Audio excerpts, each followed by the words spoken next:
আগে সংসার এবং নিজেকে গুছিয়ে রাখতে খুব ভালো লাগতো, পরিপাটি করে কাজ করতে মন চাইতো। শরীরে যদি কোনো শক্তি নাও থাকতো তবুও সারাদিন কাজ করতে মন চাইতো, কিন্তু এখন আর ভালো লাগে না। আমার বিয়ে হয় 2012 সালে। আমাদের সামাজিকভাবে বিয়ে হয়। বিয়ের কয়েক মাস ভালোই চলছিল। আমার স্বামীরা 4 ভাই বোন। স্বামী ছিল সবচেয়ে বড়। তার ইনকামের অর্ধেক টাকাই সংসার দিত।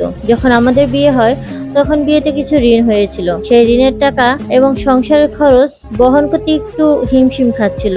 তারপর তার ছোট ভাই বোনের লেখাপড়ার খরচ, সবকিছু মিলিয়ে একটু কষ্ট হচ্ছিল। আমার হাজবেন্ড ছোটখাটো একটা ব্যবসা করত। সেই ব্যবসায় টাকা দিয়ে সম্পূর্ণ দায়িত্ব পালন করা তার পক্ষে অসম্ভব ছিল। সে মনে মনে চিন্তা করলো সবকিছু তার মাকে খুলে বলবে। যেই চিন্তা সেই কাজ। সে তার মায়ের কাছে বলল। তার মা কোনো উত্তর দিল না। আমি এদিকে সারা দিন ঘরের কাজ করতে ব্যস্ত থাক, একদম রাত পর্যন্ত। কারোর সাথে কথা বলার সুযোগও ছিল না। আমার স্বামী এসব কথা তার মার কাছে বলেছে, এসব আমি জানতাম না। যখন রান্না শেষ হয়ে গেল, সবাইকে ডাকতে গেলাম, তখন আমার শাশুড়ির রুম থেকে শুনলাম ও এখন বউয়ের কথা শুনছে, ও বউ পাগল হয়ে গেছে, আরো অনেক কথা। সব কথা শুনে একটু খারাপ লাগছিল। আমি কিছু বললাম না, তবু আমাকে এত কিছু শুনতে হচ্ছে। আমি আমার হাজবেন্ডকে সবকিছু খুলে বললাম। সে বলল সংসারে এমন অনেক কিছুই হয়ে থাকে, একটু মানিয়ে নাও, দেখবে সব ঠিক হয়ে গেছে। তার কথার পর আমি আর মন খারাপ করিনি। রাতে খেয়ে সবাই ঘুমাতে চলে যাই। খুব তাড়াতাড়ি আমাকে সকালে উঠতে হবে, সবার জন্য নাস্তা পানি তৈরি করতে হবে। তাই খুব সকালে তাড়াতাড়ি উঠে প্রথমে নামাজ পড়ে সবার জন্য নাস্তা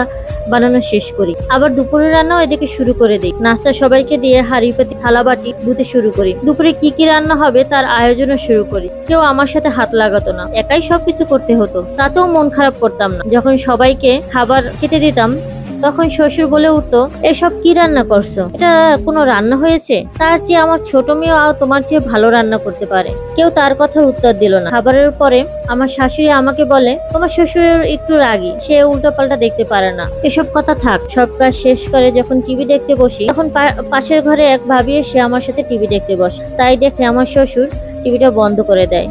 আমি অবাক হয়ে বসে থাকি, কিছুই বলি না। এদিকে তার লুঙ্গি এবং শার্ট ধুতে মনে নেই। সে বলে উঠলো, সারাদিন বসে বসে কি করো? কাপড়গুলো ধুলে কি হতো এমন? আমি আমার নিজের দোষ বলে চুপচাপ বসে থাকি। ওই যে স্বামী বলেছে মানিয়ে নিতে। পরের দিন যখন দুপুরে রান্না করতে একটু দেরি হয়, তখন আমার ননদকে বললাম চিংড়ি মাছগুলো একটু কুটে দাও। তখন শাশুড়ি মা পাশ দিয়ে বলে উঠলো, ওর হাত চুলকাবে। আমি যখন বললাম একটু মাছের জন্য পেঁয়াজটুকু একটু বেটে দিবে, তখন আমার শাশুড়ি বলল, এত বড় সাহস তোমার, আমার মেয়েকে কাজ করতে বলছো? আমি তার কথা শুনে চুপ হয়ে গেলাম, কিছু বললাম না।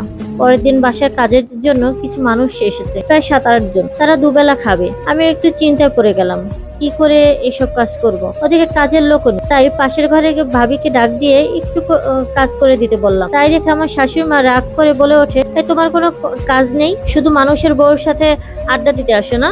এই কথা শুনে ভাবি চলে গেল। এখন আমি কি করব?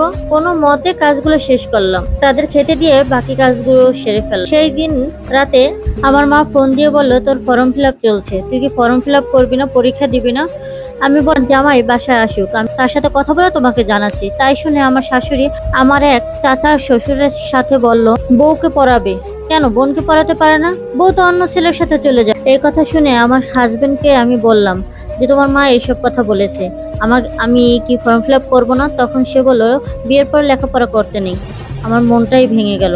এখন অনেকটা বছর হয়ে গেছে, 2টো ছেলে মেয়ে হয়েছে, কিন্তু এখনো আমার সাথে বিভিন্ন ভাবে আমার শ্বশুর শাশুড়ি অনেক মানসিক নির্যাতন করে থাকে। এখন আমার কি করা উচিত আপনি যদি বলে দিতেন তাহলে খুব ভালো হতো। এটা কোনো একটা সুইট আপু আমার কাছে পাঠিয়েছে, আমার সাথে এটা কোনো মিল নেই। সবাই ভালো থাকবেন, সুস্থ থাকবেন।